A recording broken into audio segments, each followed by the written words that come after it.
lá. Ontem nós iniciamos aqui, né, a receptação. Nós demos uma lida no artigo 180, que é da receptação, né? Então, a gente só fez a leitura inicial e agora a gente vai dar continuidade aqui vou fazer a leitura novamente aqui e depois a gente vai para as explicações, mas vamos lá.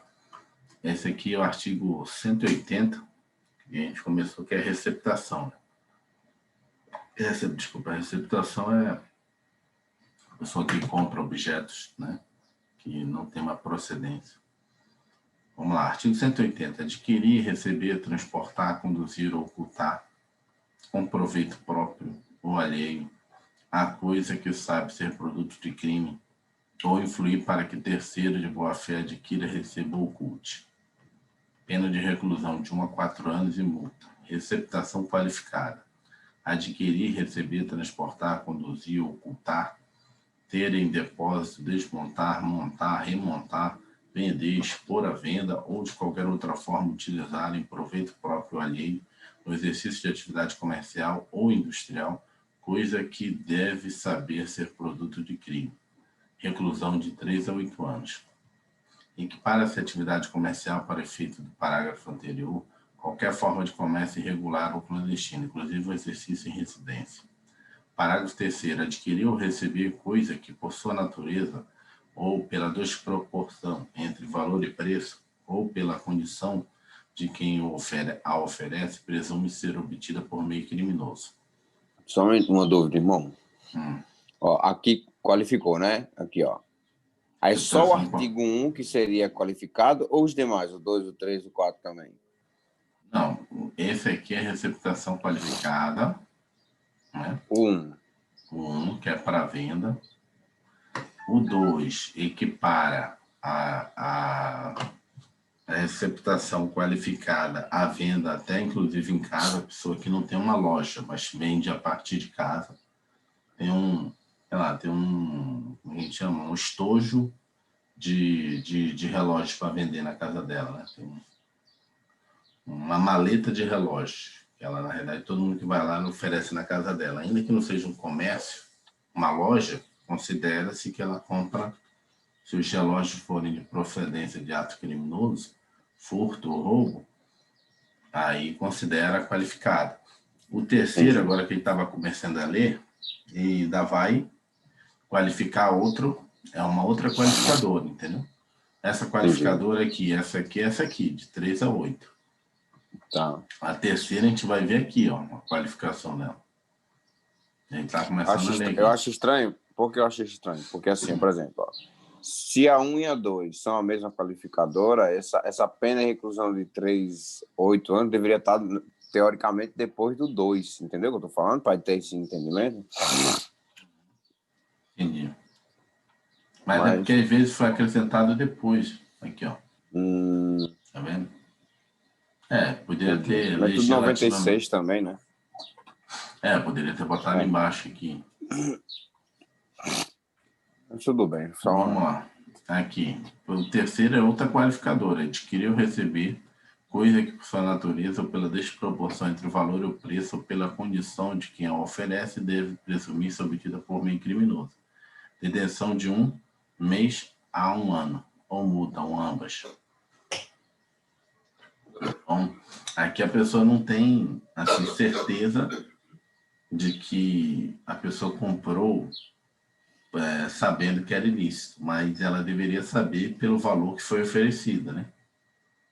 Então, aqui, na verdade, a pena é menor, porque a pessoa, às vezes, pode estar pensando que a pessoa está querendo se desfazer do objeto por outros motivos, não sabe que foi proveito de um furto, de um roubo, né? Parágrafo 4º, outra qualificadora. A receptação é punível, ainda que desconhecido ou isento a pena do autor do crime de que provei a coisa, ou seja, ainda que não penda a pessoa que furtou ou roubou, mas o receptador é punido. Na hipótese do parágrafo 3º, que é esse aqui, do valor lá. Se o criminoso é primário, pode o juiz, tendo em consideração as circunstâncias, deixar de aplicar a pena. Na receptação dolosa, aplica-se o disposto no parágrafo 2º.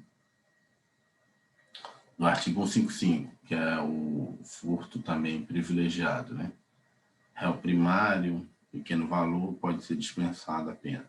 Tratando-se de bens do patrimônio da União, do Estado, do Distrito Federal, do município ou de autarquia, fundação pública, empresa pública, sociedade de economia mista, ou empresa concessionária de serviços públicos, aplica-se em dobro a pena prevista no caput deste artigo. Ou seja, a pena aqui do furto, receptação de material que veio proveniente de roubo da administração pública, você aplica em dobro a pena. A pessoa furtou lá da repartição pública, você sabe disso, na verdade a pena é em dobro. Adquirir, receber, transportar, conduzir ou cotar, estou vendo desse lado aqui, 180A. Adquirir, receber, transportar, conduzir ou ocultar, ter em depósito ou vender com a finalidade de produção, de comercialização, semovente, domesticável de produção, ainda que abatido ou dividido em partes, que deva ser produto de crime. Então, pena de reclusão de 2 a 5 anos. Aí, então, esse daí é o caso, esse daí é o mais novo, 2016, né? É igual lá no furto e no roubo, né? Que acrescentaram essa questão aí de assaltos a sítios, né? Fazendas. Então, semovente é o boi, a vaca. Vamos agora às Aquele ganso que a gente explicações. falou, né? É. De botar o boi no milho e... Mandar embora. Vamos lá. Vamos ler as explicações. A receptação é considerada um crime parasitário ou decorrente. Pois depende da existência de um crime anterior, chamado de crime pressuposto ou crime acó. Isso se dá porque, para que haja receptação, é necessário que tenha havido um crime antecedente, que gerou o produto que será objeto da receptação. A figura prevista no caput do artigo possui como sujeito ativo qualquer pessoa, sendo, portanto, crime comum, exceto aquele que participou do crime anterior, pois a obtenção pelo cúmplice da cota parte no delito não configura o crime de receptação, sendo considerado como pós-fato impunível. Ou seja, a pessoa furtou junto com outra pessoa e, na verdade, ela compra a parte da outra. Diz, não, 50-50, mas eu vou te dar a tua parte aqui e vou ficar com o objeto para mim. Então, na verdade, não receptou.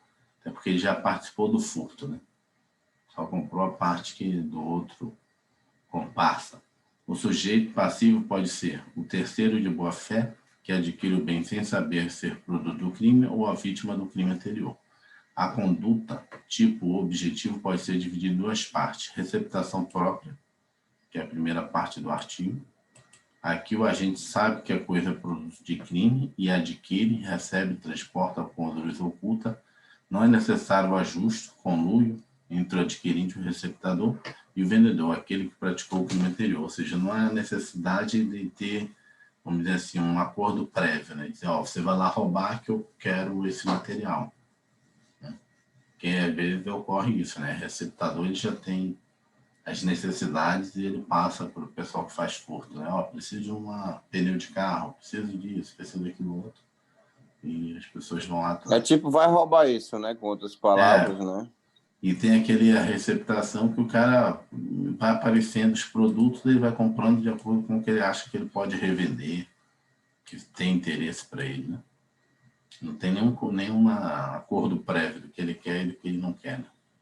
Receptação imprópria, a segunda parte do caput. Aqui o agente não adquire o bem, mas sabendo que é produto do crime, influencia para que outra pessoa que age de boa fé adquira o bem. Isso aqui é o agente comercial do vendedor, né? Ele não adquire, mas ele vai lá e vende. Ele é o vendedor do bandido, né? A segunda parte aqui é o cara que pega, que foi furtado, e diz, ah, daí que eu vou vender, entendeu? E aí vai e oferece para outra pessoa. Também ele é receptador. Na verdade, ele pega e revende. É meio que fica inconsignado para ele, né? Porque ele faz aqui, essa segunda parte aqui. É. O intermediador também é receptor, né? É receptor. Que, na verdade, ele que está vendendo. Ele influencia para que outra pessoa que age de boa fé adquira o bem. E se a pessoa for produto, e se a coisa for produto de ato infracional praticado por adolescente e não crime, haverá crime de receptação?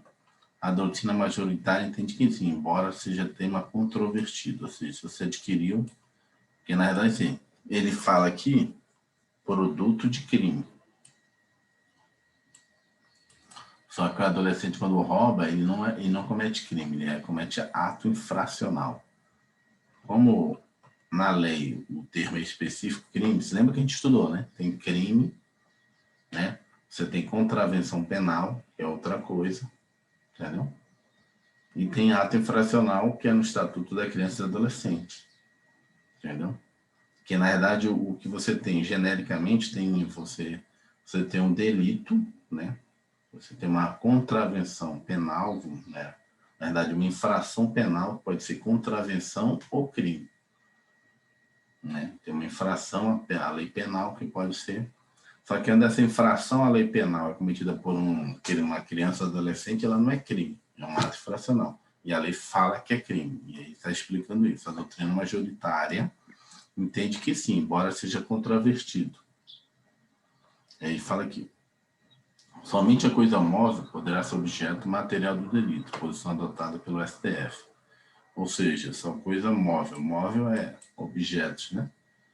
Não pode ser uma casa. Né? Mas também nem tem como... tem como fazer o estelionato de uma casa. Né? O elemento subjetivo exigido é o dolo, aliado ao dolo específico, consistente na intenção de obter vantagem, ainda que para terceira pessoa.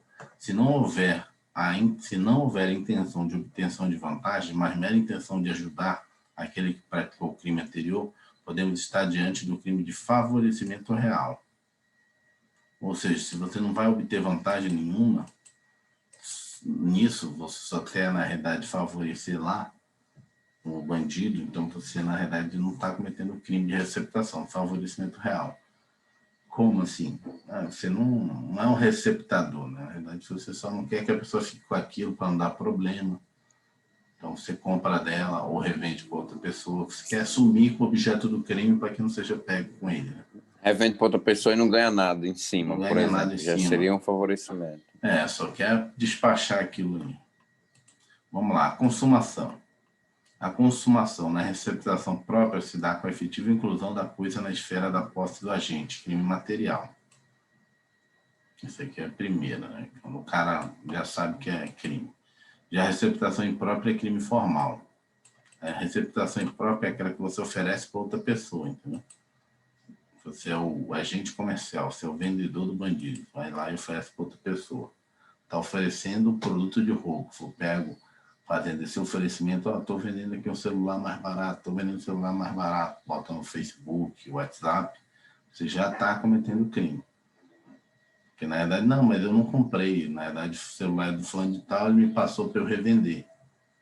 Então, na verdade, você é o receptador e não precisa ter vendido, nem ter adquirido. Você, na verdade, é um crime formal, só um mero oferecimento já praticou o crime. Bastando que o infrator influencie o terceiro a praticar a conduta, pouco importando se este venha praticá-la ou não. A doutrina só admite a tentativa na receptação própria, mas existe posições em contrário. A receptação qualificada está prevista no parágrafo 1º do artigo 180 e traz a série de condutas que se assemelha à receptação própria, mas o artigo traz um rol de condutas bem maior. A diferença na receptação qualificada é basicamente que a conduta deve ter sido praticada no exercício da atividade comercial, portanto, sendo um crime próprio. A atividade comercial se equipara a qualquer forma de comércio, ainda que irregular ou clandestino, camelôs, por exemplo, nos termos do parágrafo 2º. O elemento subjetivo aqui é tanto o dolo direto quanto o dolo eventual, pois a lei usa a expressão deva saber. Entretanto, há um impasse. A receptação qualificada mais grave é punida até mesmo quando há apenas o dolo eventual. Já a receptação simples, própria e imprópria, só é punida a título de dolo direto. Assim teríamos a possibilidade de aplicar uma pena mais grave àquele que apenas deveria saber, embora não soubesse, que a coisa era produto de crime, e uma pena mais branda àquele que sabia ser produto de crime. os tribunais estão bem divididos. Ora, julgando pela inconstitucionalidade desta previsão do parágrafo 1º relativo à penalidade mais grave, ora, julgando pela constitucionalidade. No entanto, o STF possui posição no sentido de que há inconstitucionalidade, tendo a lei buscado punir mais severamente aquele que pratica receptação no exercício da atividade comercial, ainda que por dolo eventual, embora isso não exclua o dolo direto. O STRJ corrobora isso. Tem que marcar isso aqui. Ó. No entanto, o STF possui posição no sentido de que não há inconstitucionalidade. Aqui. Em relação ao questionamento sobre a aplicação do preceito secundário previsto no parágrafo 1º, artigo 180 do Código Penal, não se mostra prudente a imposição da pena prevista para a receptação simples em condenação pela prática de receptação qualificada, pois a distinção feita pelo próprio legislador atende aos reclamos da sociedade que representa, no seio da qual é mais reprovável a conduta praticada no exercício da atividade comercial. O que ele está explicando aqui? É o seguinte, você perceber lá da forma que está escrito esse crime, mostra que, por exemplo, no caso da pessoa saber, absolutamente saber, a pessoa vem e diz, ó, roubei esse celular, né? Roubei esse objeto, celular, o que for, uma bicicleta, né? Essa bolsa, né? Essa mochila, e eu quero te vender, certo? Quero te vender e toma aí. Aí o cara tá tudo bem, vou te dar, sei lá, R$50. Essa mesma pessoa, isso aí é o dolo normal, né? A pessoa sabe que é quem, a pessoa falou para você, o bandido falou que tinha roubado a bolsa, o celular, o que for, te vendeu por R$50. Essa mesma pessoa vai no comerciante, numa loja lá, vai numa loja ali da Feira dos Importados, chega lá com o celular, smartphone, e diz, olha, quero vender aqui para sua loja esse celular aqui, R$50. Você vai vender fácil aí por R$200, R$300. Mas por quê? R$50, o celular vale R$1.000, né? Ah, não tem mais interesse nele. Tem nota fiscal? Não tenho. Já perdi tal, daquele rolo. Né? Não sei. Aí você, pô, tá, R$50, né? Daqui eu vendo fácil 500, é 1.000, um zerado, você compra. A pena desse comerciante lá da loja de importados é maior do que aquele cara que comprou sabendo que o celular era roubado. É isso que ele está discutindo aqui. Entendeu? Ou seja, a pena é maior para aquele cara que nem sabia que era roubo. Né? Comprou na boa fé porque estava mais barato. Entendeu? Só que aí o que o STF está julgando aqui? Está entendendo o contrário, que não é a questão de saber ou não saber. A questão é que a questão que a lei quer punir aquele cara que trabalha na atividade comercial, comprando e vendendo coisas, para que ele não, a pena dele é mais severa, mais grave. Ele trabalha numa atividade comercial. Eu acho que ele deveria saber que aquele objeto, né, está muito barato, né? Não sei. Ele tem que tomar mais precauções para que ele não incentive, né? Mesmo que indiretamente a prática lá ou de revenda, de repasse ou de próprio furto, né? Mas o que está aqui em jogo é o seguinte, no caso, do ponto de vista de saber ou não saber, o comerciante não sabia. É o dolo indireto, né? É o dolo eventual. Não sei se é fruto de crime ou não. Não tenho intenção de financiar nada. Mas do ponto de vista da atividade dele, é que quer ser punida. Mas por finalizar aqui, grosso modo é o seguinte, quem entende o seguinte, o STF, o STJ entende, né, que nesse caso não há inconstitucionalidade. Entendeu? Não há inconstitucionalidade. Porque, na realidade, se você pegar o Código Penal, funciona o seguinte, o dolo direto, ele é punido mais grave do que o dolo eventual. Porque o dolo eventual você não quis aquele crime, o resultado daquele crime. O dolo eventual você assumiu o risco, né, de fazê-lo. Em geral, o dolo eventual você tem uma redução de pena, que você não quis o resultado. Mas nesse caso aqui está invertido. O dolo direto está menos grave, a pena é menor do que o dolo eventual. Mas o STF, o STJ entende que não há inconstitucionalidade nisso. Porque a gravidade a mais da pena que está no que diz respeito ao crime ser praticado por um comerciante.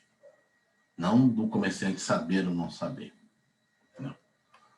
Parágrafo 3º. Prevê a receptação culposa, que ocorre quando o agente age com imprudência, adquirindo bem em circunstâncias anômalas, sem atentar... Deixa eu botar aqui, culposa.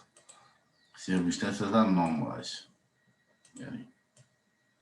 Circunstâncias anômalas, sem atentar para o fato de que é bem provável que eu seja produto de um crime. Olha o parágrafo 3º, vamos ler. Aquele que é muito barato aqui. Adquire ou recebe coisa que pela sua natureza, ou pela desproporção entre preço e valor, ou pela condição de quem oferece, né? Quem oferece deve presumir-se obtida por meio criminoso. Ou seja, muito barato, o cara que veio oferecer muito estranho, entendeu? O cara já que lá em Belém a gente chama de fichinha marcada, sabe? Que o cara vive, né, fazendo pequenos furtos. Então, parágrafo 3º. Sem atender para o fato de que é bem provável que seja produto de crime. Parágrafo 4º. Estabelece que a receptação será punível, ainda que seja desconhecido ou isento de pena o autor do crime anterior, ou seja, o cara que furtou ou roubou. Entretanto, deve haver prova de ocorrência do crime anterior, ainda que não se exija a condenação de qualquer pessoa por ele. Esse aqui é o caso de a vítima reconhecer o objeto dele, né? Dizer, isso aí é meu.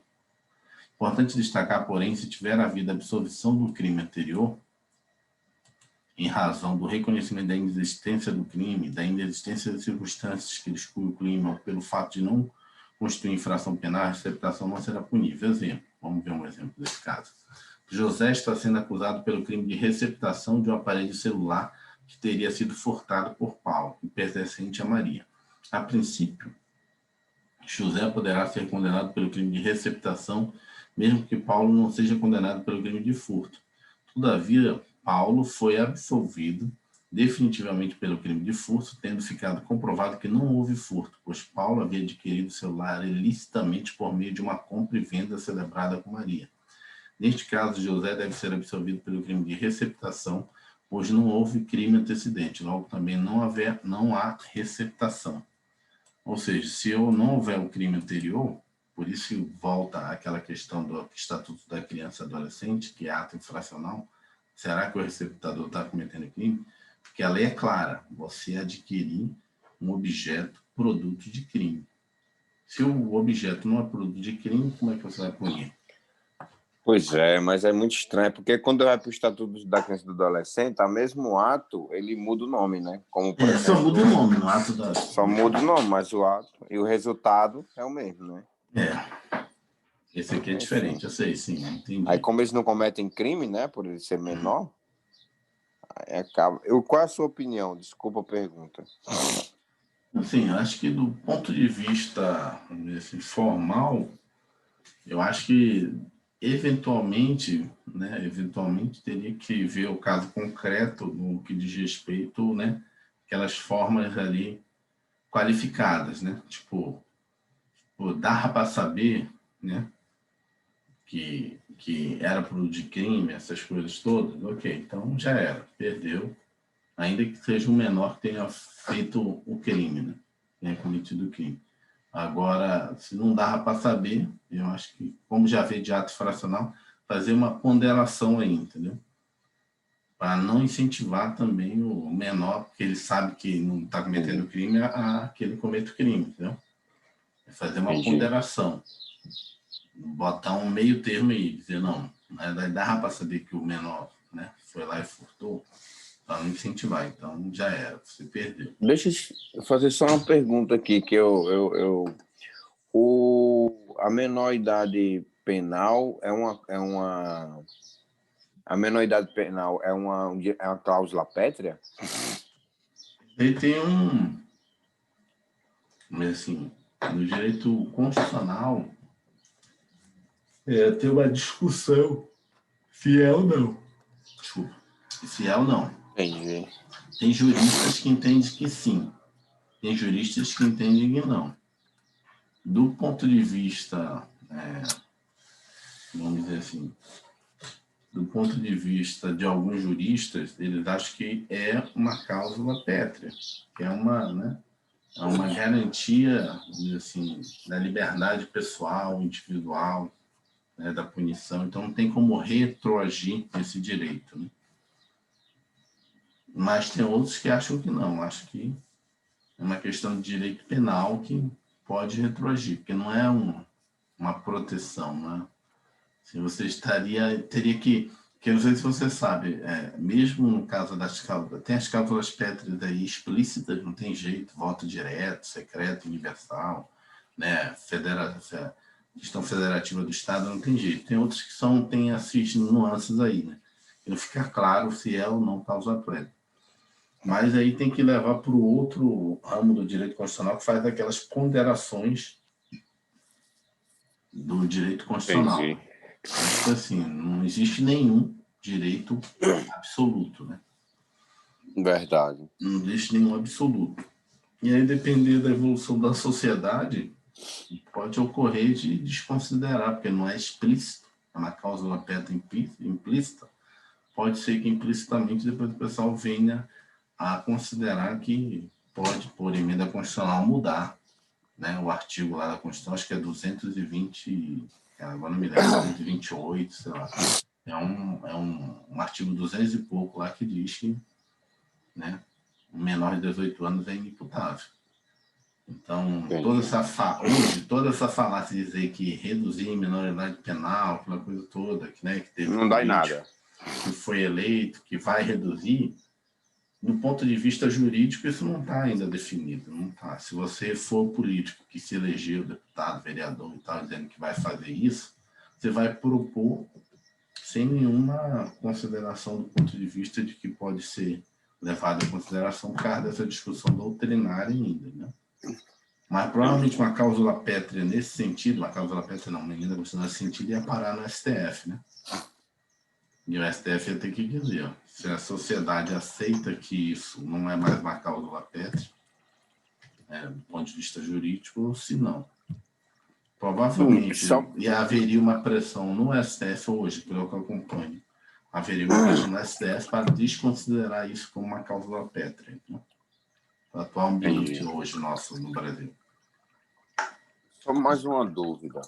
Mas aí eu acho que eles julgariam no sentido contrário, talvez. Entendi. Mais uma pergunta. O STF, vamos lá, eles vão lá e vão dizer que vai ser obrigado a vacina. Alguém pode derrubar ou o STF falou, parou tudo? Os caras são semideuses. Por exemplo, os deputados podem votar e derrubar? Não, mas acho que eles já falaram que a vacina não é obrigatória, ela é coercitiva, né? É coercitiva, não é obrigatória. É um obrigatório coercitivo, né? É que nem o voto. Seu voto nosso é obrigatório, mas você pode ir lá não ir, votar, né? Você tem uma punição para isso. Somente, né? Porque pelo que eu entendi, o que está é o seguinte, ó, tudo bem, você não quer se vacinar, é obrigatório coercitivo. Como assim? Não vão na casa de ninguém buscar para votar. Só que é o seguinte, você não quis se vacinar, ok, vai ter prova de concurso. Cadê seu cartão de vacinação? Você está vacinado? Não, então você não vai entrar na prova para fazer. Entendi. Mas existem vários direitos que são assim, né, cara? Se você quiser viajar para alguns países, se você não tiver o cartão de vacinação, também você não vai. Né? Se você quiser entrar nas Forças Armadas, tem vários exames médicos, se você não tiver, você não vai.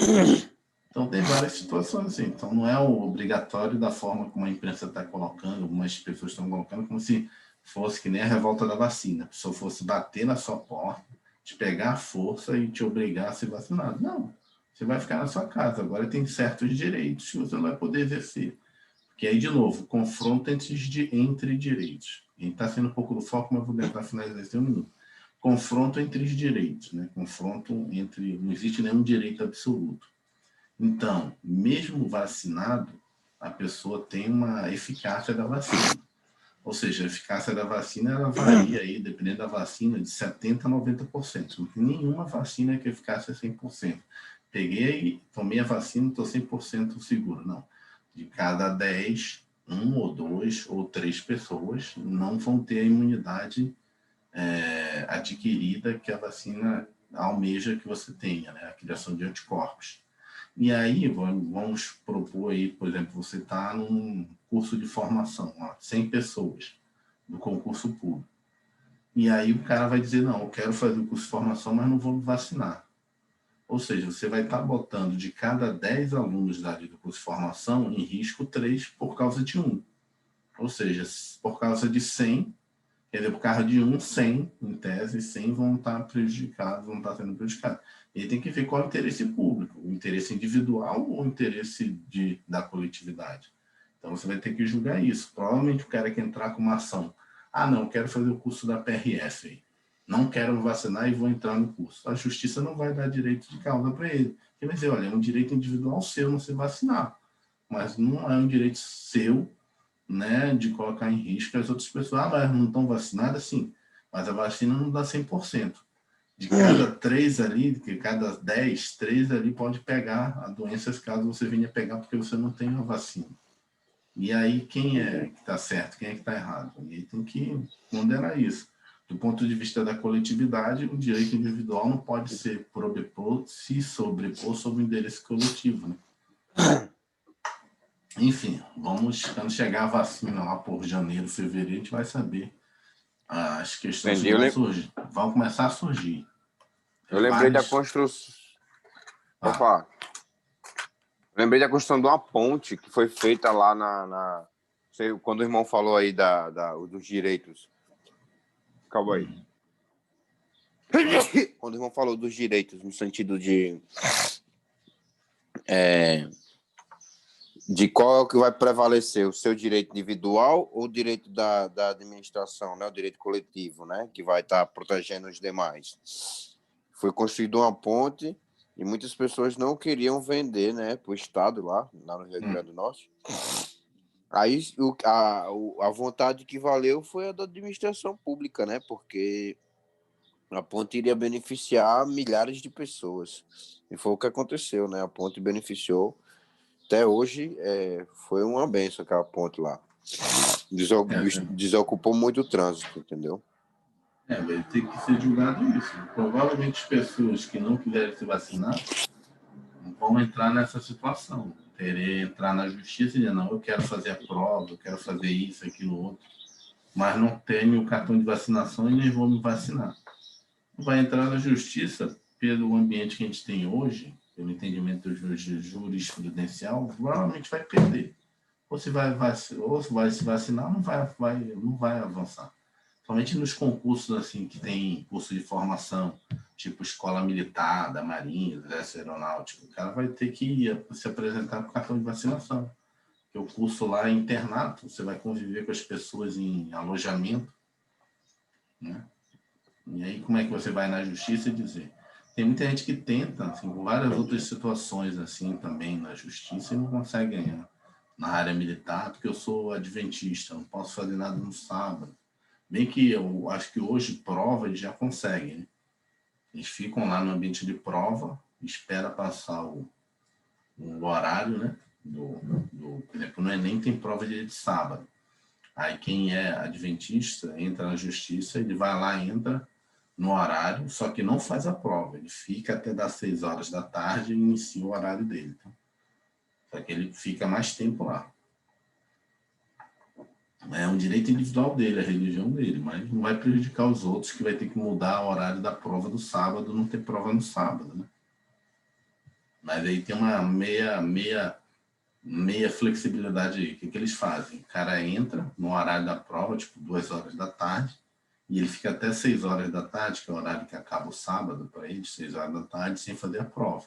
Fica só isolado. E aí depois entrega a prova para ele, que ele pode fazer, e fica as 5 horas que ele tem direito. Vamos lá, finalizar aqui. Aqui, parágrafo 5º. Por sua vez, trata do perdão judicial e do privilégio, que é o parágrafo 5º aqui. Parágrafo 5º é esse aqui. Na hipótese do parágrafo 3º, que é no caso da pessoa comprar, né, pensando que é muito barato, né? Podia ter desconfiado, mas não desconfiou. Se o criminoso é primário, pode o juiz, tendo em consideração as circunstâncias, deixar de aplicar a pena. Na receptação dolosa, aplica-se o disposto no parágrafo 2º do artigo 155. E aí ele fala assim, ó, no perdão judicial pode ser aplicado somente na receptação culposa, né? Receptação culposa, caso o réu seja primário. Caso a receptação seja dolosa, pode ser aplicada a norma prevista no parágrafo 2º do artigo 155, que trata do furto privilegiado, aplicado por extensão à receptação. Parágrafo 6º. Nos traz uma cláusula de aumento de pena aplicável à receptação simples, quando praticada em detrimento de bens e entidades ali discriminadas. Neste caso, a pena será aplicada em dobro, que é o caso de ser um furto, um roubo da administração pública e você comprar o objeto. Por fim, a Lei 13.330, de 2016, alterou o crime de receptação, incluindo o artigo 180A do Código Penal, com a seguinte redação. Artigo 180A. Adquirir, receber, transportar, conduzir, ocultar, ter em depósito ou vender com a finalidade de produção, de comercialização, semovente, domesticável de produção, ainda que abatido ou dividido em parte, que deva saber ser produto de crime. Reclusão de 2 a 5 anos. Vou botar aqui de 2 a 5 anos. E multa.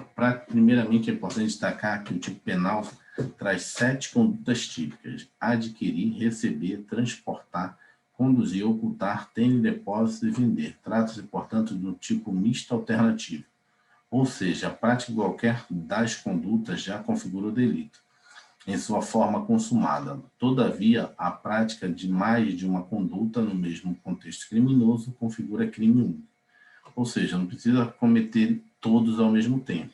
Cometeu um, você já cometeu o crime. Mas se você cometeu os dois, tipo, você adquiriu e transportou o produto, mas cometeu o mesmo crime, né? Você adquiriu o produto lá do semovente e mesmo assim ocultou. É a mesma coisa, você só receptou. Não tem Então, dois bis idem, né? não tem um bis e idem, vai ser punido só por um.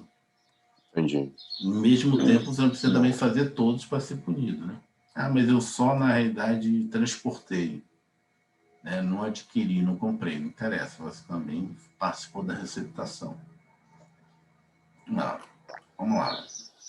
Quanto ao elemento subjetivo, o tipo penal prevê apenas a forma dolosa, mas com 2 nuances importantes em relação à finalidade da prática delituosa. Conduta propriamente dita. O tipo penal exigiu o chamado especial fim de agir, também chamado de dolo específico, que consiste na intenção de produzir ou comercializar o objeto do delito. Assim, se a finalidade do agente ao praticar a conduta é outra, consumo próprio, por exemplo, não estará caracterizado este delito, podendo configurar outra modalidade de receptação, até mesmo favorecimento real, na forma do artigo 349 do Código Penal. Em relação à procedência do semovente, o tipo penal não exigiu que o agente saiba que se trata de produto de crime, exigindo apenas que o agente deva saber. O que isso significa? É o dolo eventual, né? Eu não preciso ter a intenção, eu devo saber. Significa a prisão de uma espécie de dolo eventual, ou seja, o agente será punido mesmo que não saiba efetivamente que se trata de produto de crime, mas desde que haja, no caso concreto, elemento suficiente para indicar que ele deveria saber que era produto de crime. Preço muito abaixo do valor de mercado, ausência de nota fiscal. Por fim, como a pena mínima é superior a 1 ano de privação de liberdade, não será cabível a suspensão condicional do processo, nos termos do artigo 89, Lei 9.099 de 95. Cadê? Pena de 2 anos assim. Disposições gerais. Isso aqui já finalizando aqui. Disposições gerais. Aquele que comete qualquer dos crimes contra o patrimônio é isento de pena se a prática do crime é contra a prática do se pratica o fato contra. É isenta a pena quem comete qualquer dos crimes previstos neste artigo em prejuízo do cônjuge, na constância da sociedade conjugal. Ou seja, você meio que tipo pegou o dinheiro da Dona Maria, ó, a Dona Maria pegou seu dinheiro. Não houve furto aí, né? Porque está dentro da atividade conjugal. De ascendente ou descendente, seja parentesco legítimo ou ilegítimo, seja civil ou natural, Ou seja, né, o seu filho pegou um dinheiro da sua bolsa, o seu filho pegou um objeto da sua casa e vendeu. Então, ele não furtou, né? Problema de familiar. Isso ocorre muito, né? Senão é para toda a justiça. Parece que quando envolve drogas, Verdade. essas coisas, né? A norma de inciso 1 se estende também àqueles que vivem em união estável. Este artigo cuida do que a doutrina chama de escusas absolutórias. Isso ele fala aqui, não. Escusas absolutórias. Os crimes contra a União são, em regra, de ação penal pública incondicionada. No entanto, caso sejam praticados contra determinadas pessoas, embora sejam puníveis, serão crimes de ação penal pública condicionada à representação. Vejamos o que diz o artigo 182 do Código Penal. Somente se procede mediante representação se o crime previsto neste título é cometido em prejuízo do cônjuge desquitado ou judicialmente separado, de irmão legítimo e ilegítimo, de tio, sobrinho com quem a gente coabita. Ou seja, se for mulher e filho, você não tem crime. Agora, se for uma pessoa que você está separado, separou da mulher, né? Se for seu irmão, seu sobrinho, que pegou da sua casa e levou, aí já é diferente. Tem o crime, mas só vamos fazer o procedimento se, né, o tio ou quem foi lesado for na delegacia fazer a representação. Entendeu a diferença? A diferença é, se você está no matrimônio, seu filho, não tem nada. Agora, teu sobrinho, sei lá, separou da mulher, a mulher entrou lá e pegou as coisas, já é diferente. Se você for na delegacia, já houve um crime. Apesar dela ter acesso, né? Sua casa já não é mais não tem mais nenhuma relação com a pessoa, né? Já Entendi. Tem que ser separou. literalmente ascendente ou descendente. No caso, Não. pai, né? Avô ou filho que descende de ti mesmo, né? Aí não é crime, mas se você tiver separado, aí é crime, já mas depende da representação, né? a representação é condicionada, né? A representação. Porém, se o mesmo, vamos ver aqui, porém, se mesmo se enquadra a vítima numa destas circunstâncias, o crime será de ação penal pública incondicionada. Nos seguintes casos, vamos ver aqui. Não se aplica o disposto nos dois artigos anteriores. Se o crime é de roubo, de extorsão, ou em geral, quando haja emprego de grave ameaça ou violência à pessoa, ou seja, não vai se aplicar essas situações se, por exemplo, o filho usou de grave ameaça, pegou uma faca para pegar o objeto de casa. Então, já descaracteriza a possibilidade, né, que é se tornou roubo. Ao estranho que participa do crime, ou seja, roubou, foi meu filho que roubou, mas teve a participação de um terceiro, né, foi junto com outra pessoa que veio com ele. Essa escusa absolutória só funciona para o filho. Para o outro que veio com o meu filho, não. Entendeu? Meu filho deu a chave, entrou junto com um outro cara e pegou os objetos. Em relação ao filho, escusa absolutória. Em relação ao terceiro, você tem um crime ainda, né? Se o crime é praticado contra a pessoa com idade igual ou superior a 60 anos, ou seja, qualquer dessas situações, for acima de 60 anos, também não vai aplicar a questão do filho. Ou seja, o filho roubar o idoso, já era. Ah, mas é meu pai, mas tem mais de 60 anos, também não vai se aplicar mais, entendeu? Então, tem que ter cuidado a isso. Aqui, ó. Não se aplica o disposto nos dois artigos anteriores. Quais os artigos anteriores? 81 e 82. Ou seja, se seu pai for maior de idade, maior de idade ele né? É maior de 60 anos, você já não aplica a escusa absolutória. Vejam, portanto, que se o crime é praticado contra maior de 60 anos e se o crime é de roubo ou extorsão, ou se praticado, né, com grave ameaça, em geral, não se aplica a regra dos artigos 181 e 182, que no primeiro caso traz uma causa de unidade absoluta, isenção da pena, e o segundo que exige a representação como condição de procedibilidade da ação penal. O inciso 2, por sua vez, retira do raio de aplicação do artigo 182 e 182 a figura do comparsa, ou seja, se duas pessoas praticam o delito dos artigos 182, 181 e 182, só se aplicam ao parente da vítima e não ao seu comparsa, que não tenha vínculo com a vítima. Trata-se de circunstância de caráter pessoal, que não se comunica aos demais agentes do delito, nos termos dos artigos 30 do CP. É a mesma coisa do infanticídio, né? Não, mas, na verdade, isso aqui é o artigo 30 do Código Penal. Circunstâncias que é pessoal minha não se comunica com nenhum comparsa meu. Né? Então, se a pessoa não sabia que você estava no estado puerperal, ajudou você a matar uma criança, só beneficia o estado puerperal meu, porque é pessoal meu. Eu que estava na condição. Você que me ajudou a matar não tem nada a ver com isso, né? Você não tem nada a ver com essa situação. Então, você vai ser punido num caso de infanticídio, né? Então, a pessoa ajudou, a enfermeira ajudou a matar, mas não sabia que a mulher estava, por coincidência, não sabia que ela estava puerperal. A mulher comprovou que ela estava no estado puerperal, né? Ela cometeu infanticídio. A enfermeira que ajudou é homicídio. Só o infanticídio a pena é menor. No homicídio a pena é maior, logicamente. E aí a enfermeira vai responder por homicídio. Ah, mas ela estava no estado puerperal. Sim, ela estava, é pessoal dela, não é você. Você cometeu homicídio, você matou uma pessoa, uma criança.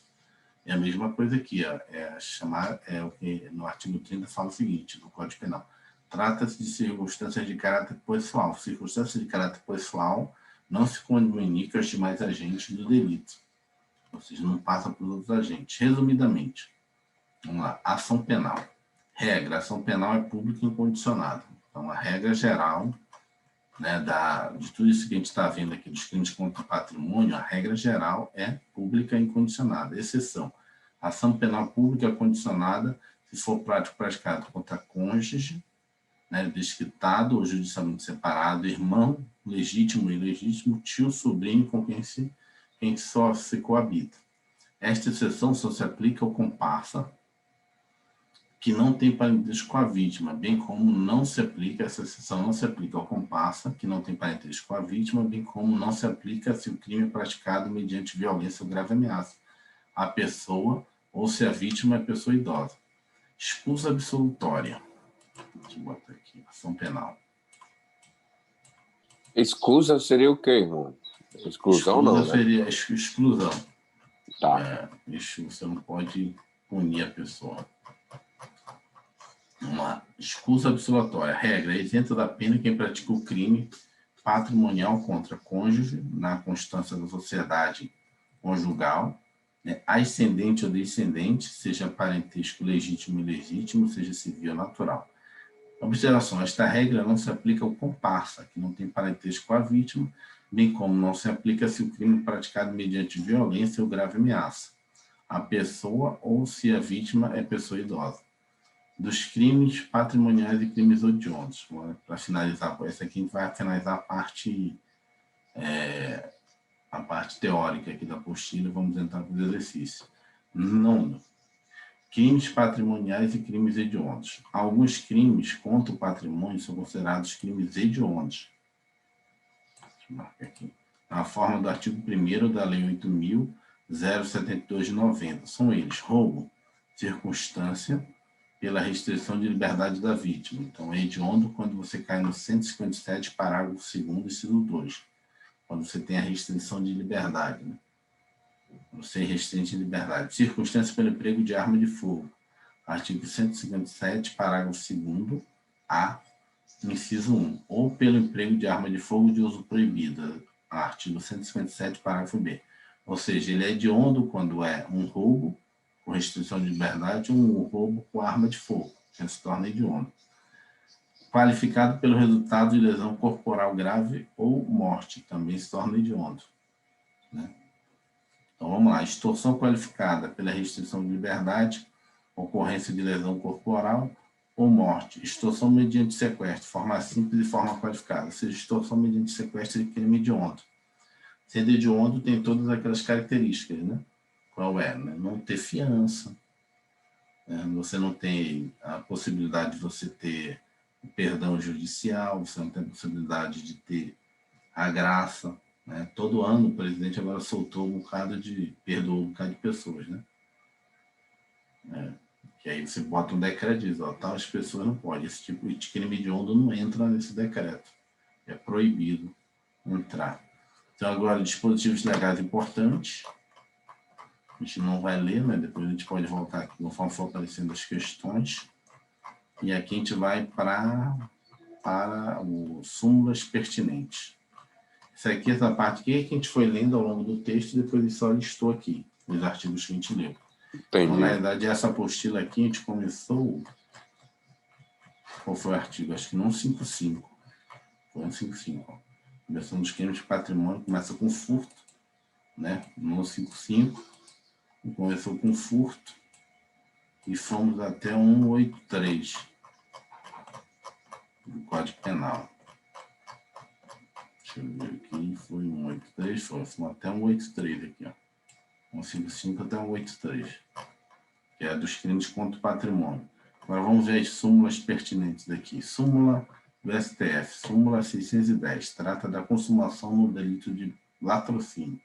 Súmula 610, súmula cai muito, então vamos ler uma por uma aqui, para te relembrar o que a gente leu lá em cima. Há crime de latrocínio quando o homicídio se consuma, ainda que não realize o agente a subtração dos bens da vítima. Ou seja, o que é que a súmula diz? Você foi roubar, matou a vítima, mas aí no tumulto ali, depois de matar, acabou não levando que você foi, né, fazer o roubo. Mas ainda assim você cometeu o latrocínio. Ah, mas eu não roubei ela, só matei. Não interessa, agora vou responder por latrocínio. Né? Nem a tentativa de furto, nem a tentativa de homicídio. Tentativa não, porque você matou a vítima. E o latrocínio ele é maior a pena do que o homicídio simples.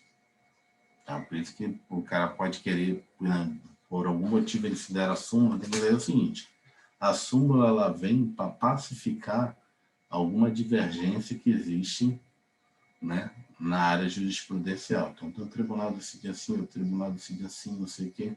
E aí o tribunal maior, o STF, o STJ, começa a decidir no mesmo sentido, né? Aí depois de, não, isso aqui já pacificou. Ninguém decide aí embaixo, até pode, né? Mas ninguém decide aí embaixo é diferente. Deve ter uma súmula aqui, ó, nesse sentido. Entendeu? A súmula, lógico, tem a súmula vinculante, que aí pacifica mesmo, aí não pode decidir contrário a isso. Essa súmula aqui, elas não são vinculantes, né? O juiz lá no primeiro grau, o tribunal de júri até pode, de repente, né, fazer diferente. Mas é de bom tom, até porque se você decidir diferente de súmula, o advogado vai lá e vai recorrer, diz, olha, está descumprindo a súmula. A súmula vinculante, não. A súmula vinculante você não pode descumprir. Porque, na verdade, você nem recorre, você faz uma reclamação constitucional. Que a pessoa não deveria nem ter recorrido. Você pede, na verdade, praticamente uma anulação da sentença. Para ele decidir novamente. É diferente de uma súmula. O cara de respeito a uma súmula, não observou a súmula, vai valer a sentença dele. Só que eu posso recorrer para o tribunal e o tribunal dá uma nova sentença, um acórdão que vai valer, vai se sobrepor à sentença, vai ter uma reforma daquele julgado. No caso da pessoa descumprir uma reclamação constitucional, a sentença é como se ela fosse nula. Não entra com recurso contra a sentença, uma apelação, entra com uma reclamação. E aí vai ser obrigado o juiz a dar uma nova sentença, né, baseada na súmula vinculante, que respeite a súmula vinculante. Súmula 554 do STF. O STF simulou o entendimento no sentido de que o pagamento do cheque emitido sem provisão de fundos não obsta ao prosseguimento da ação penal. Súmula 554 do STF. O pagamento de cheque emitido sem provisão de fundos após o recebimento da denúncia não obsta ao prosseguimento da ação penal. Isso aqui é o caso do estelionatário, né? Passou o cheque sem fundo, aí depois foi lá e pagou o cheque. Não interessa, vai continuar a ação. Mais uma do STF. Súmula 246. O STF simulou o entendimento no sentido de que, para a configuração do crime do artigo 171, inciso 6, estelionato, né, é necessário que o agente tenha, de antemão, a intenção de não pagar, ou seja, o agente sabe que não possui fundos para adimplir a obrigação contraída. Assim, é necessário que haja uma fraude, e não a mera inadimplência. Súmula 246. Aqui, comprovação não ter havido fraude. Não se figura o crime na emissão de cheque sem fundos. Cheque sem fundos é diferente de cheque voador, cheque do estelionatário. Cheque sem fundos é o seguinte: passei o cheque para o William, achei que ia ter o dinheiro lá, só que no momento lá precisei, retirei o recurso para pagar uma coisa. O cheque bateu sem fundos. Isso não é estelionatário. Você pode até entrar com a ação na justiça, mas eu vou mostrar o extrato bancário para vocês dizendo: olha, eu tinha um dinheiro, eu saquei, eu precisei pagar uma conta, eu saquei porque minha mãe adoeceu, eu saquei porque minha esposa adoeceu, eu saquei porque minha filha adoeceu, então ficou sem fundos e tal, mas eu vou te pagar. Então não há crime. É diferente do de passar o cheque e sabendo que não vai ter fundos. Mas como é que você vai saber que não tem fundos? Você vai pedir o extrato para o banco e dizer: olha, nunca teve esse dinheiro aí suficiente para pagar esse cheque que ele passou aí, né? Não. Então, você comprova pelo extrato bancário que nunca teve aquele dinheiro lá. Né? Aquela conta só abriu e nunca teve, só tirou o talão de cheque e nunca teve nem fundos lá. É diferente do cheque da pessoa que passou e teve uma necessidade, chegou na hora de fazer, né, o saque lá do cheque, não tinha dinheiro. 603 do STF, por se tratar o latrocínio do crime patrimonial e não crime doloso contra a vida, o STF sumulou entendimento no sentido de que a competência processar e julgar o delito é do juiz singular e não do tribunal do júri. Súmula 603 do STF. A competência para o processo e julgamento de latrocínio é do juiz singular e não do tribunal do júri. Que todo crime doloso contra a vida, você vai para o tribunal do júri. O tribunal do júri é aquele processo, né? Não sei se você já viu o filme, né? Tem o juiz, tem o promotor, tem o advogado de defesa, advogado de acumação, e tem os jurados que ficam vendo aquilo ali. E depois é feito um conjunto de perguntas para os jurados, quesitos, né? Eles vão responder sim ou não. A partir dessas respostas dos jurados, é que o juiz define se o cara é culpado ou não e aplica a pena. É o clássico, né, de filme. Então, no caso do latrocínio, apesar de ser um crime doloso, acaba morrendo uma pessoa, na verdade, ele acaba sendo julgado pelo juiz singular, não vai ter júri. É só o juiz lá, com a caneta dele, que vai dar a sentença e dar o processo do lógico. Tem um Ministério Público, tem um advogado, tem Defensoria Pública. Só um minutinho, irmão, para me soltar o nariz aqui.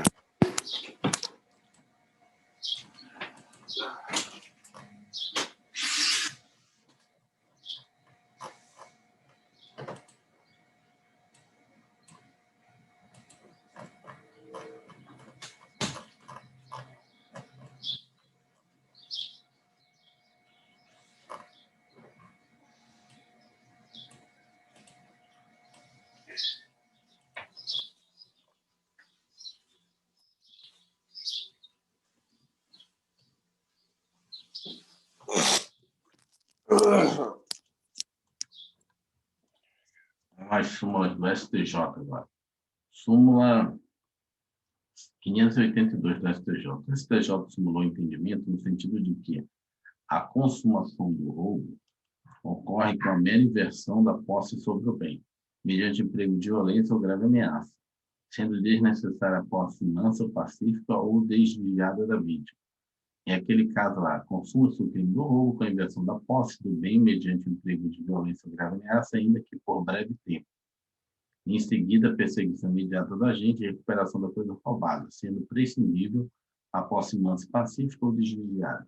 Ou seja, é aquele caso lá que ainda que a pessoa tenha puxado a bolsa da mulher e a mulher tenha ficado, né, segurando aquilo ali, vai e volta, e aí chegou o policial ali, né, e aí a mulher diz: não, eu quis roubar. Não, tentei, puxei, mas ela nem escutou, né, me deu porrada aqui e tomou a bolsa. Ainda assim você cometeu o roubo, né? Ainda que você não tenha tido benefício, não tenha ficado com a bolsa, mas já cometeu. Súmula 96. Então não tem tentativa de roubo, não é? Tem. Tem também a tentativa, mas a tentativa, ela é praticamente, sei lá, assim, se a pessoa não conseguiu tomar a bolsa, assim, não conseguiu, né, usar a violência. Vamos lá, uma pessoa pontou a arma, né, vamos lá, a pessoa pontou a arma, nem chegou a inverter a posse. A inversão da posse é você pegar no objeto. Fez lá, né? E nesse momento você, sei lá, nem vamos dizer assim, nem deu tempo dele e já puxou ali a arma lá e deu um tiro na perna, lá em legítima defesa da pessoa, né? Só estava roubando ali, nem chegou a pegar, por exemplo. Não, essa daí é da bolsa muito coisa. Mas vamos lá numa situação em que a pessoa botou a arma no caixa, né? Numa lotérica, essas coisas. Só nem chegou a passar o dinheiro. Chegou alguém, apareceu um policial, deu um tiro nele. Ou seja, ele não chegou a tocar no dinheiro. Ele não pegou o dinheiro do caixa, ele foi a tentativa. Agora ele pegou o dinheiro do caixa, o pessoal repassou o dinheiro que estava lá no caixa, ele saiu da loja, tudo por câmera, o cara viu que foi lá e puf, deu tiro na perna dele. Agarrou ele, pegou o dinheiro. Ah, mas ele foi roubo? Foi roubo, já roubou. Ele pegou, ainda que a pessoa já estava esperando ele fora da casa lotérica para, né, dar um tiro na perna dele e pegar o dinheiro de volta. Ele cometeu roubo. Se ele não tivesse pego o dinheiro, não inverteu a posse do dinheiro, né, não passou na mão dele, aí não teria cometido. Ele só estava tentando, né, só apontou a arma, ameaçou para que passasse o dinheiro, mas não teve contato com o dinheiro, não teve uma tentativa ali. Isso aqui, 96, súmula Entendi. 96. O STJ sumulou entendimento no sentido de que o crime de extorsão é formal e não depende da obtenção da vantagem pelo agente para que haja consumação, que ocorre com o mero emprego da violência ou grave ameaça. O STJ 96, súmula 96, o crime de extorsão consuma-se independentemente da vantagem obtida, ou seja, você só extorquiu a pessoa ainda não entregou dinheiro, já cometeu crime, né? O STJ simulou entendimento no sentido de que a potencialidade lesiva do falso se exalve no estelionato. O crime de estelionato absorve o falso, que foi apenas um meio para a sua prática. Na súmula 17, quando o falso se exalve no estelionato sem mais potencialidade lesiva, é por este absorvido. É o estelionatário que faz carteira de identidade falsa, né? Você não vai punir o cara pela carteira de identidade. Porque o objetivo da carteira de identidade que ele fez é só para fazer o estelionato, né? Abrir uma conta bancária, essas coisas. E aí acaba que o estelionato absorve a falsidade ideológica ali. Súmula 567. O STJ simulou entendimento no sentido de que a existência de sistema de vigilância e monitoramento eletrônico não impede a consumação do furto. Logo, não há que se falar em crime impossível. Súmula 567. Sistema de vigilância realizado por monitoramento eletrônico ou por existência de segurança no interior do estabelecimento comercial. Por si só, não torna impossível a configuração do crime do furto. É o caso daquelas lojas de conveniência, mercadinho, que tem a câmera de segurança, né? A pessoa vai lá e tenta botar abaixo da roupa, né, embaixo da camisa, algum objeto. Mas está sendo filmado. O furto, o que qualifica o furto, é a possibilidade de eu retirar, né, um objeto seu de forma ardilosa, sem que você veja. Mas num mercadinho de 3 fileiras, a câmera está filmando tudo. Como é que você vai fazer isso? Mas mesmo assim, entende que você tem o furto. Ainda que esteja sendo filmado, não, mas ele não furtou, porque você estava vendo, assim, você tem alguém ali dentro da segurança olhando, todo mundo caminhando no mercado, mas mesmo assim não desconfigura, o sistema de monitoramento não desconfigura o furto, né? Porque quando chega lá na saída do caixa, já vem o segurança, puf, vem daí. Já era, furtou. Não, mas estavam vendo tudo, né? Não, mas aí, ainda que tenha um sistema de monitoramento, você cometeu o furto. O furto clássico é aquele que você não está vendo, né? Vou lá puxar a carteira. Mas, nesse caso, o furto clássico no mercado é você ir lá e pegar o objeto sem ninguém ver. Né? Furtar uma coisa. Mas ali, no caso de segurança de vigilância, está o tempo todo sendo visto. Súmula 511. O STJ simulou entendimento no sentido de que é possível a figura do furto qualificado privilegiado, desde que a qualificadora seja de ordem objetiva e estejam presentes os requisitos do privilégio.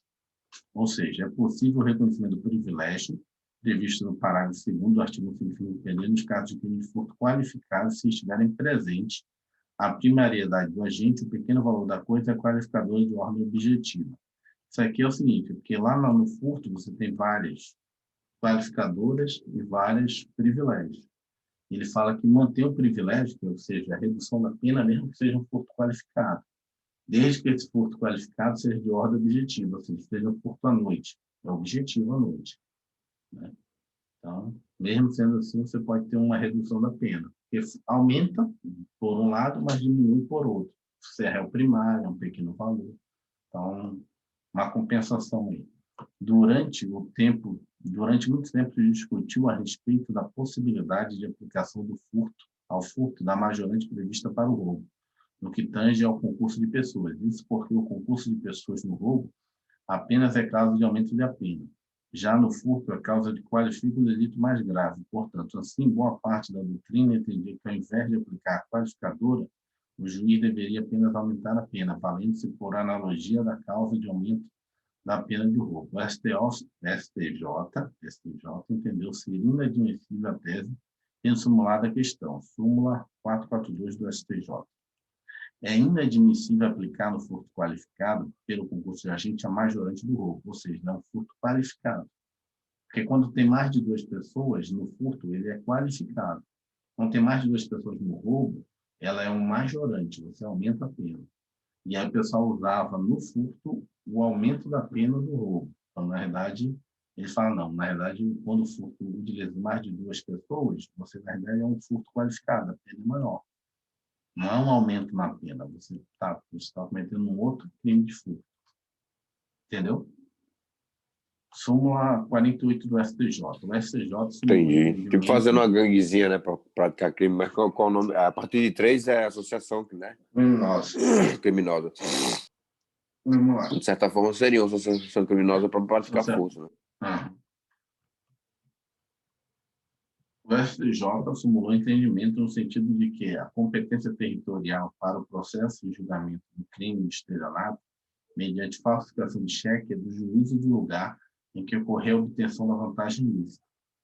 Então, passou vários cheques, o local onde o cara vai ser processado, onde ele teve vantagem ilícita. Compete ao juiz do local da obtenção da vantagem ilícita processar e julgar o crime de estelionato cometido mediante falsificação de cheque. Ou seja, onde é que o cara estiver, onde ele passou o cheque. Ainda que o cheque seja de outra praça, ele está passando cheque aqui. Só que o cheque é lá de São Paulo, do banco lá de São Paulo. Mas ele vai ser processado aqui, entendeu? Ainda que o cheque falso seja de outra praça. O STJ simulou entendimento no sentido de que a competência territorial para o processo de julgamento do crime de estelionato, mediante emissão de cheque sem suficiente provisão de fundos, é juízo do lugar em que ocorrer a recusa do pagamento. Isso aqui já inverte. Então, vamos lá. No caso do cheque sem fundo, onde é que obteve a vantagem ilícita? A vantagem ilícita você vai julgar o estelionato cometido mediante falsificação de cheque. Falsifiquei o cheque. Né? O cheque é de São Paulo, falsifiquei o cheque. Passei o cheque aqui. O cheque é de São Paulo, mas eu falsifiquei e passei o cheque aqui em Brasília. Então, ser processado aqui. Agora, compete ao fórum local da recusa de processar e julgar o crime do estelionato mediante cheque sem provisão de fundos. Passei o cheque, certo? Fui sacar o cheque. O cheque é sacado onde? Em São Paulo. Posso processar o cara lá em São Paulo. Porque foi lá que foi recusado o pagamento, entendeu? Uma coisa é você falsificar cheque, outra coisa é falsificação de cheque ali em cima. Aqui é cheque sem provisão de fundos, onde foi recusado, em tal estado. Então, lá que eu posso processar o cara. Súmula 443 do STJ. O STJ simulou entendimento no sentido de que, na hipótese de condenação pela prática de roubo circunstanciado ou roubo majorado, o juiz deve fundamentar concretamente o aumento na terceira fase de aplicação da pena, sendo insuficiente para sua exasperação a mera indicação do número de majorantes. Ou seja, o juiz não pode majorar a pena do roubo em patamar superior ao mínimo apenas pelo fato de serem 2 ou mais majorantes. Súmula 443 do STJ. Porque lá tem várias majorantes, certo?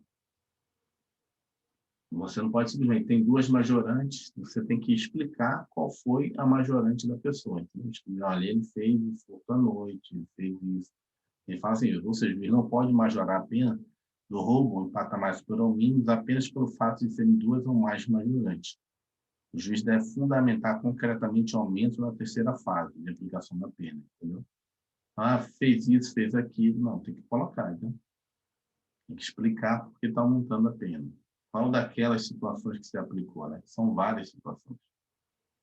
O aumento na terceira fase de aplicação da pena no crime de roubo circunstanciado exige fundamentação concreta, não sendo suficiente para a sua exasperação a mera indicação do número de majorantes. Não pode botar devido, duas majorantes, aumenta a pena do fulano de tal em 2/3. Não, tem que dizer devido a majorante tal, especificar para o cara entender por que ele está aumentando a pena dele.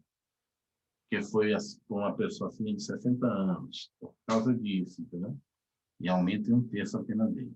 Jurisprudência correlata. STJ, agravo regimental, no habeas corpus 414/731 do Mato Grosso. O STJ reiterou o entendimento no sentido de que é desnecessária a realização de perícia para que possa ser aplicada a majorante do emprego de arma. Na época, ainda previsto no artigo 157, parágrafo 2º, inciso 1, hoje artigo 157, parágrafo 2º, A, 1A. A jurisprudência das turmas que compõem a terceira sessão desta corte, firmou-se no sentido de que, para a incidência majorante prevista no artigo 157, parágrafo 2º, inciso 1 do Código Penal, é prescindível, ou seja, não precisa, a apreensão e perícia de arma, desde que evidenciada sua utilização por outros meios de prova.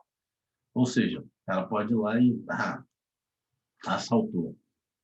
Aí o cara aí o advogado de defesa ou a defensoria pública dizer, não, tem que fazer perícia na arma, porque a arma não estava funcionando, né? Na verdade, se ele atirasse, não ia sair projétil nenhum, isso não é mais isso, é arma de fogo. Ah, mas a arma estava quebrada, estava com projetil ali, mas na verdade ela não funcionava. Não precisa perícia, é arma de fogo, entendeu? Porque se a arma não estivesse funcionando, é praticamente uma arma de brinquedo, né? Então, mas pelo STJ... Seria meio que um crime impossível, entre aspas. É um crime impossível, mas no caso do STJ não precisa de perícia, não. Se estava com arma, já é majorante. O STJ reiterou o entendimento no sentido de que a majorante do repouso noturno também é aplicável ao furto praticado contra o estabelecimento comercial. Ou seja, caso da majorante de furto noturno também é aplicado, né? Vamos lá. A majorante prevista no 155, parágrafo 1º do Código Penal incide na hipótese de furto praticado em estabelecimento comercial no período de repouso noturno, em que há maior possibilidade de êxito na empreitada criminosa em razão da menor vigilância do bem, mais vulnerável à subtração. Ou seja, a majorante é repouso noturno, mas um estabelecimento comercial não tem ninguém lá dentro repousando, em tese, né? Então, como é que eu vou aumentar a pena? Mas no caso do STJ, entendeu que sim. Entendeu essa súmula aí, essa jurisprudência? É porque, na verdade, entendi. Não vai haver majorante, porque não, vai ter vai majorante. ter? Vai ter. Mesmo que o comerciante, se o comércio esteja fechado? Sim. Porque o objetivo do repouso noturno seria assim, eu vou furtar a casa de alguém, e se alguém está dormindo, eu vou majorar a pena, porque esse cara está se aproveitando, a pessoa está repousando, vou roubar ela. Roubar não, né? Vai furtar a casa dela. Mas se for no estabelecimento comercial, você sabe que não tem ninguém repousando noturnamente lá. Você só tem uma loja lá fechada, mas mesmo assim é majorante, entendeu? Porque o termo que ele usa na lei é repouso noturno. Dá a entender que é proteger a pessoa que está descansando noturnamente se entrar na casa dela e furtar as coisas dela. Então tem uma majorante aí. Mas no caso aí do estabelecimento comercial, que não é uma casa de uma pessoa, também teria, no caso o STJ, de jurisprudência que sim. O STJ reiterou o entendimento no sentido de que é necessária perícia para que seja apurada a existência da qualificadora do rompimento de obstáculo escalada, quando deixar vestígio. Ou seja, tem uma outra majorante aqui, né? Então tem um entendimento dessa majorante aqui, dessa qualificadora, de que escalada e rompimento de obstáculo. Aí, nesse caso, precisa de perícia. A qualificadora do crime de furto, rompimento de obstáculo, escalada. Quando deixa vestígio, crime não transeunte, exige de regra o exame pericial para sua comprovação, nos termos do artigo 158 do Código Penal. Precedente: habeas corpus não conhecido, ordem parcialmente conhecida de ofício para retirar a qualificadora do rompimento de obstáculo e, consequente, reduzir a pena nos termos do voto. Recurso STJ, recurso especial, número 1.172.249 do Paraná. O STJ firmou um entendimento no sentido de que é desnecessário, ou seja, não precisa, o dolo específico no crime de apropriação indébita previdenciária. Esse caso aqui é o caso da pessoa que deixa de repassar para o INSS, né? Os valores que ela retém do funcionário. Ela não precisa ter um dolo específico, não, vou fazer isso de maldade, vou estar lesando. Só o fato de ela ser desorganizada na empresa dela, tributariamente, não repassar, ela cometeu o crime. Para a caracterização do crime de apropriação indébita da contribuição previdenciária, artigo 168-A do Código Penal, não há necessidade de comprovação de dolo específico. Trata-se de crime omissivo próprio, que se perfaz com a mera omissão do reconhecimento da contribuição previdenciária no prazo e nas formas legais. Desnecessária, portanto, a demonstração de animus rensibus habendi, bem como a comprovação especial do fim de fraudar a Previdência Social. Então, você deixou de pagar o INSS, você está cometendo crime, que você reteve dos seus funcionários. Mas eu não usei o dinheiro, eu estava com falta de fluxo de caixa, eu usei para pagar os fornecedores. Não interessa, cometeu crime. O STJ firmou um entendimento no sentido de que, no caso do delito de latrocínio, se há uma única subtração patrimonial, com 4 resultados de morte, caracteriza-se concurso formal impróprio. O STF possui julgados no sentido e poderia haver crime único, a depender das circunstâncias. Vamos lá, isso aqui é o cara que foi assaltar e matou 4 pessoas. Segundo a jurisprudência desta Corte, tipifica-se a conduta do agente que, mediante uma só ação, dolosamente, com desígnios autônomos, pratica 2 ou mais crimes, obtendo 2 ou mais resultados, no artigo 70, a segunda parte do Código Penal, concurso formal impróprio, aplicando-se as penas cumulativamente. Na compreensão do Superior Tribunal de Justiça, no caso de latrocínio, artigo 157, parágrafo 3º, parte final do Código Penal, uma única subtração patrimonial com resultados morte, com 4 resultados morte, caracteriza concurso formal impróprio. Ou seja, vai receber a pena acumulada, que é um concurso formal impróprio. Entendeu? Ele fala o seguinte: vai acumular? Vai acumular. Vou ler de novo. Segundo a jurisprudência desta Corte, tipifica-se a conduta do agente que, mediante uma só ação, fez uma só ação, dolosamente, com desígnios autônomos, pratica 2 ou mais crimes, obtendo 2 ou mais resultados, artigo 70, segunda parte do Código Penal. Concurso formal impróprio, aplicando-se a pena cumulativamente, ou seja, você acumula. Certo? Na compreensão do Superior Tribunal de Justiça, no caso do latrocínio, ou seja, um roubo seguido de morte, né? Uma única subtração patrimonial, né? Você vai roubar uma coisa só, mas como resultado você acaba matando 4 pessoas, você acumula. Entendeu? Você não cometeu um latrocínio. Era o caso específico de latrocínio que vai acumular, né? No vai caso. acumular. Então, você vai responder por concurso formal impróprio. Concurso formal impróprio você acumula. Entendeu? Na verdade, você foi roubar uma coisa só e matou 4 pessoas. Na verdade, você cometeu um latrocínio. Você cometeu um roubo e matou. Mas, na verdade, você não matou uma pessoa, você matou 4. Então, na verdade, houve um concurso formal. Apesar de ter sido um roubo só, roubou uma única coisa, mas matou 4. O entendimento é que você vai responder por 4 latrocínios, não por 1. O objeto foi um roubo, mas responder por 4. Ou seja, eu tinha entendido errado. Eu tinha entendido que ele ia... mas o próprio latrocínio já é salto seguido de morte, né? Aham. Então, só que aí, no seria caso, mesmo ele um acúmulo matou 4. dos 4 pessoas. Então, seria mais 3 homicídios, né, na verdade.